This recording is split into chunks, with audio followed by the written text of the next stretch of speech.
जय श्री राम। सभी भगवत भक्तों का मानस चर्चा में स्वागत है। आज चर्चा का विषय कर्म प्रधान विश्व करी राथा, जो जस करहि सो तस फल चाखा, अवश्यमेव भोक्तव्यम कृत कर्म शुभा अशुभम। इस पर हम चर्चा करेंगे। आप सभी जानते हैं कि महाप्रतापी भीष्म जी, जो कौरवों के महान सेनापति रहे और उस महायुद्ध में घायल बाणों की सैया पर लेटे हुए थे। लेटे क्यों हुए थे? क्योंकि उनको इच्छा मृत्यु का वरदान था, और जब उनको बाण से घायल कर दिया था अर्जुन ने, तो उन्होंने अपनी मृत्यु को स्वीकार नहीं किया, क्योंकि सूर्य उस समय दक्षिणायन थे। दक्षिणायन सूर्य में मरने पर ऐसी भारतीय हमारी सनातन मान्यता है कि आदमी को मोक्ष की प्राप्ति नहीं होती है। तो उन्होंने कहा कि मैं तब तक नहीं मरूं जब तक कि सूर्य उत्तरायण नहीं हो जाए। तो उनको बाणों की शैया की व्यवस्था अर्जुन ने किया था। अपनी शैया पर लेटे लेटे वह तमाम चिंतन किया करते थे, और सभी सेनापति, यहां तक कि स्वयं भगवान वासुदेव कृष्ण भी उनसे संध्या के समय मिलने के लिए आया करते थे, और सभी लोग युद्ध आदि का परामर्श भी लिया करते थे। बहुत दिन बाद एक दिन वासुदेव भगवान श्री कृष्ण जब उनके पास आते हैं, तो भीष्म जी कहते हैं, अरे वासुदेव, आप तो स्वयं नारायण के अवतार हो और आप सब जानते हो। मुझे ये बताओ कि आखिर मैंने कौन सा गलत कर्म कर दिया जिसके कारण हमें इतनी पीड़ा सहन करनी पड़ती है। बाणों की सैया पर मैं लेटा हुआ हूं, थोड़ी भी करवट बदलता हूं तो खून की धारा बहने लगती है। आखिर हमारे किस कर्म का ये फल है?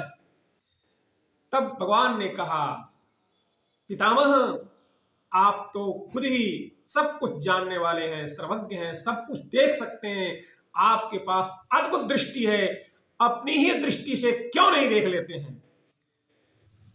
पितामह ने कहा, वासुदेव, मैं बहुत प्रयास किया और मैं यहाँ इस बाण की सैया पर लेटा लेटा यही सब तो सोचता हूं। मैंने अपने 100 जन्मों में झांक लिया, 100 जन्मों का विश्लेषण कर लिया, और कहीं भी मैंने ऐसा नहीं पाया, ऐसा कोई कर्म किया हुआ नहीं पाया जिससे कि मुझे बाणों की सैया पर लेटना पड़े।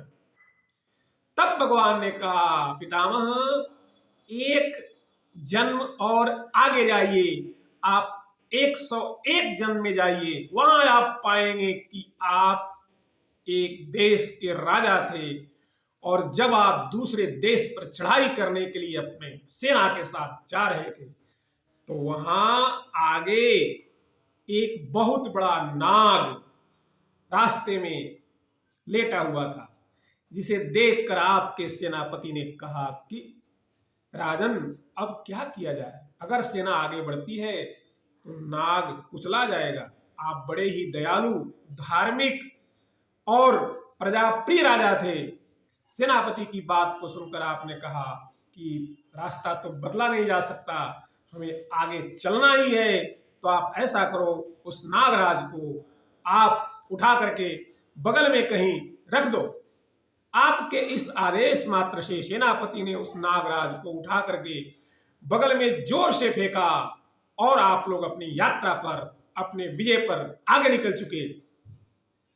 अब आपने यह ध्यान नहीं दिया कि वो नागराज की क्या स्थिति हो रही है। नागराज कटीली झाड़ियों पर फेंक दिए गए थे। नागराज के शरीर में कटीली झाड़ियों के कांटे चुभ रहे थे। नागराज वहां कई महीनों तक परेशान थे, दुखी थे, उनके भी शरीर से खून की धाराएं बह रही थी, कांटों पर से सोए हुए थे।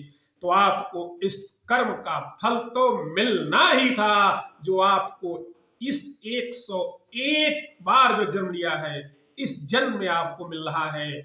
इसीलिए यह कहा गया है कि अवश्यमेव भोक्तव्यम, कृत कर्म शुभा अशुभम, इंसान को अपने किए हुए हर कर्म को, जो हर कर्म का फल है उसको भोगना ही पड़ता है, चाहे आप किसी जन्म में भोगे, कभी भोगे।